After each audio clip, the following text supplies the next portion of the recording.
আর বন্ধুরা, আশা করি তোমরা যে যেখানে আছো সবাই খুব ভালো আছো।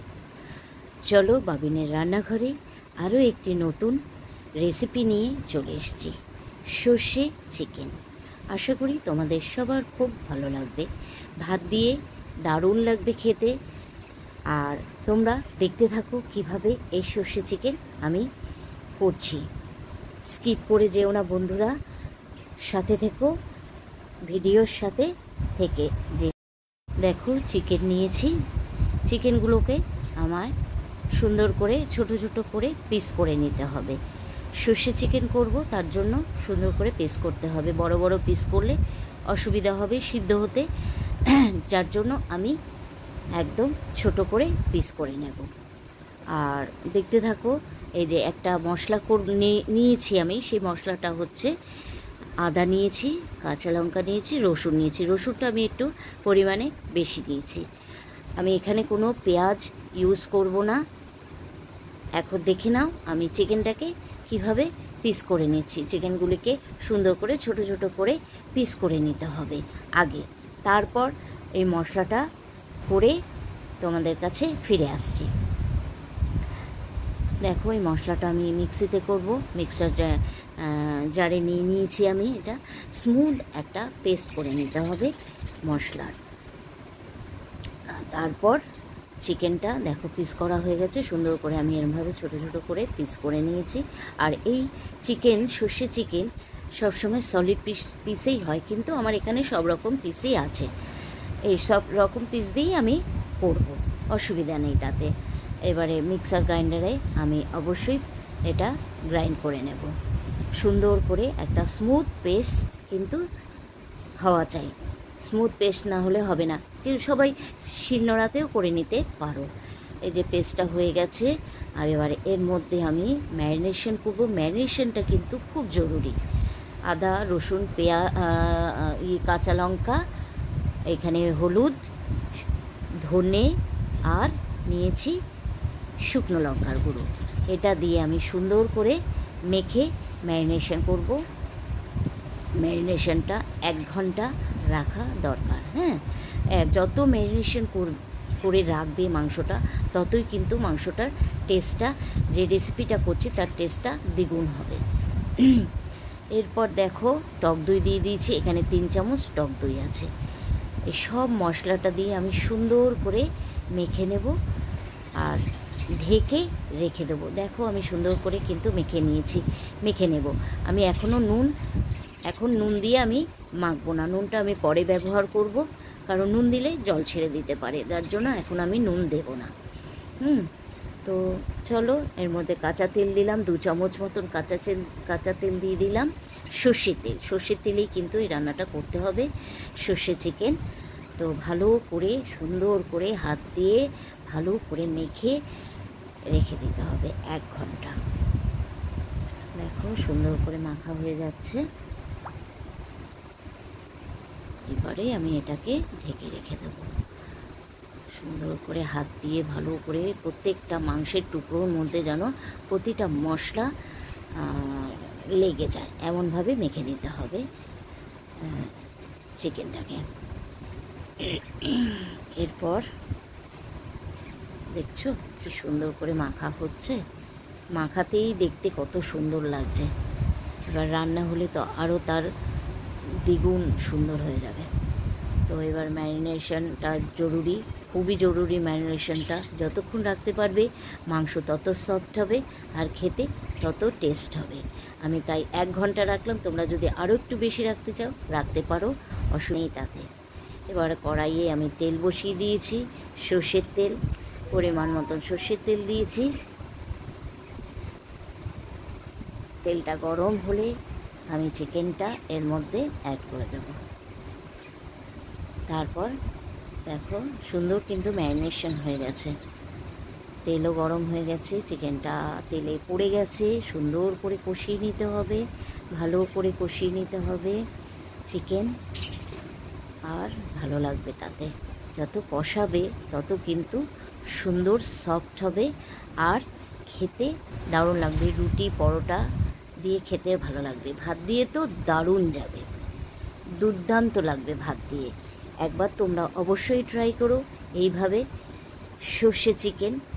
যদি করে না থাকো, আমি যেভাবে করছি সেভাবে করে দেখো, সত্যি খুব ভালো লাগবে খেতে। এইভাবে কষিয়ে নেব। কষানোটার উপরেই কিন্তু চিকেনের টেস্টটা বাড়বে, যত কষাবে তত বাড়বে। আর ম্যারিনেশনটাও যতক্ষণ করে রাখতে পারবে তাতেও কিন্তু মাংসটা সফট হয়ে যাবে। আমি কষিয়ে এবারে ঢেকে দেব। এখন আমি নুন অ্যাড করব না, কারণ অলরেডি এই যে মেখেছি দই দিয়ে, তার জন্যে একটু জল তো বেরিয়েছে। এখন নুন দিলে পুরো জলটা বেরিয়ে যাবে, যার জন্য আমি একটু কষিয়ে নেব। কষিয়ে নেওয়ার পর তারপর আমি নুনটা অ্যাড করব। দেখো সুন্দর করে কষানো হয়ে গেছে। এইবার আমি নুনটা অ্যাড করে দিলাম। নুন অ্যাড করে দিলাম, তারপর দিয়ে দেব একটু কাশ্মীরি লঙ্কার গুঁড়ো কালারের জন্য। কাশ্মীরি লঙ্কার গুঁড়োটা দিলে কালারটা সুন্দর একটা কালার আসবে, আর দেখতেও ভালো লাগবে। দেখো খেতে গেলে তো যেমন টেস্টের প্রয়োজন, আবার দেখতেও ভালো লাগলে তখন খেতেও ভালো লাগবে, যে যা সুন্দর দেখতে হয়েছে রেসিপিটা। তো দেখাটা যদি ভালো হয় খেতেও ভালো লাগবে। তো দেখো আমি আরও একটা মশলা আমি দেব। এই যে নিয়েছি আমি 2 চামচ সাদা সর্ষে, কালো সর্ষে এক চামচ, তিল 1.5 চামচ। এটা আমি মিক্সিতে গ্রাইন্ড করে নেব। একদম স্মুথ করে গ্রাইন্ড করতে হবে, কিন্তু একটু যেন সর্ষের দানা না থাকে। আমি শুকনো আগে গ্রাইন্ড করব, তারপরে জল দিয়ে করে নেব, তাহলেই দেখবে সুন্দর একটা স্মুথ পেস্ট হয়ে যাবে। দেখো মাংসটা প্রায় কষানো হয়ে গেছে, সুন্দর করে কষিয়েছি আর জল বেরিয়েছে, সুন্দর করে তেলও ছেড়ে দিয়েছে, আর চিকেনটা কিন্তু অনেকটাই সিদ্ধ হয়ে গেছে। সুন্দর করে কষিয়ে নিতে হবে, কিন্তু ভালো করে কষিয়ে নিতে হবে। কষানোর মধ্যে এর মধ্যে কষাতে এর মধ্যে আমি দিলাম জাগেরি অ্যাড করে দিলাম। 2 চামচ মতন জাগেরি অ্যাড করলাম। টি টেবিল স্পুনের মাপে আমি জাগেরি অ্যাড করলাম। আর অবশ্যই গরম জল অ্যাড করতে হবে। গরম জল না দিলে সেই টেস্টটা কিন্তু বজায় থাকবে না, তাই আমি গরম জলও করে এর মধ্যে দেব। তার আগে দেব আমি সর্ষে যে পেস্টটা করে রেখেছিলাম, সেই সর্ষে পেস্টটা। দেখো কত সুন্দর, দেখলেই বুঝতে পারবে যে কতটা স্মুথ হয়েছে পেস্টটা। দেখছো কত সুন্দর হয়েছে পেস্টটা। এইভাবেই কিন্তু সর্ষের পেস্টটা করে নিতে হবে। শিলনোড়ায় করলে তো খুব সুন্দরই হয় ওটা, তাও আমি এই যে মিক্সিতে করেছি দেখে কিন্তু একটু দানা নেই, একদম স্মুথ একটা পেস্ট হয়েছে। আমি পুরো সর্ষেটাই দিয়ে দেবো এর মধ্যে, যেহেতু আমার চিকেন যতটা আছে সেই পরিমাপে আমি কিন্তু সর্ষেটা মাপটা আমি দিয়েছি, সেই মাপেই আমি পুরোটাই সর্ষে আমি দিয়ে দেবো এর মধ্যে। আর সর্ষে দিয়ে কখনোই বেশি কষাবে না, সর্ষে কিন্তু তিতো করে দেয় বেশি কষালে। যে কোনো রান্নায় সর্ষে দিয়ে বেশি কষাতে হয় না, তাতে যে রান্নাটা করবে সেটা কিন্তু তিতো হয়ে যাবে। তার জন্য সর্ষে দিয়ে আমি বেশি কষাবো না। এর মধ্যে জল অ্যাড করে দেবো যতটা আমি গ্রেভি রাখবো। এই যে কাঁচা লঙ্কাও দিয়ে দিলাম বেশ কয়েকটা, অনেক কয়টাই আমি কাঁচা লঙ্কা দিয়েছি, চিড়ে দিইনি, আমি গোটা কাঁচা লঙ্কা দিয়েছি। তোমরা চাইলে চিড়ে দিতে পারো, তাতে সুন্দর একটা কাঁচা লঙ্কার এমনিই ফ্লেভার হবে এই কাঁচা লঙ্কা দেওয়াতে, আর চিড়ে দিলে আরও সুন্দর গন্ধ ছাড়বে।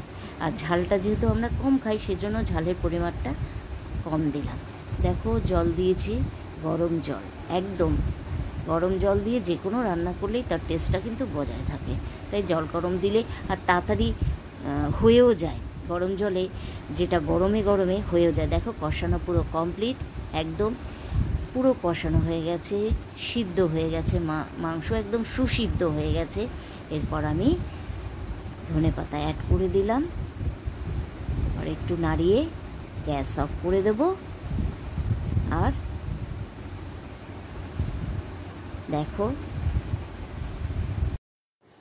দেখো চিকেন কমপ্লিট, এবারে হয়ে গেছে চিকেন কমপ্লিট, সার্ভ করে দিয়েছি।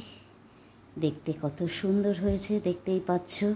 আশা করি তোমাদের খুব ভালোই লাগলো রেসিপিটা। যদি ভালো লেগে থাকে কোথাও কোনো জায়গায় অবশ্যই লাইক দিতে ভুলবে না। তার সাথে সাথে বাবিনের রান্নাঘর চ্যানেলটিকেই অবশ্যই সাবস্ক্রাইব করে পাশে থেকো। পাশে থাকা বেল আইকনটি অবশ্যই প্রেস করে দিও। সময় মতন সব নোটিফিকেশান তোমাদের কাছে আগে পৌঁছে যাবে। চলো আজকের মতন টাটা বলবো। সবাই খুব সাবধানে থাকবে, ভালো থাকবে। আর নেক্সট রান্নার রেসিপি নিয়ে শিগগিরই তোমাদের কাছে চলে আসবো। সবাই ততক্ষণের জন্য সবাই খুব সাবধানে থেকো।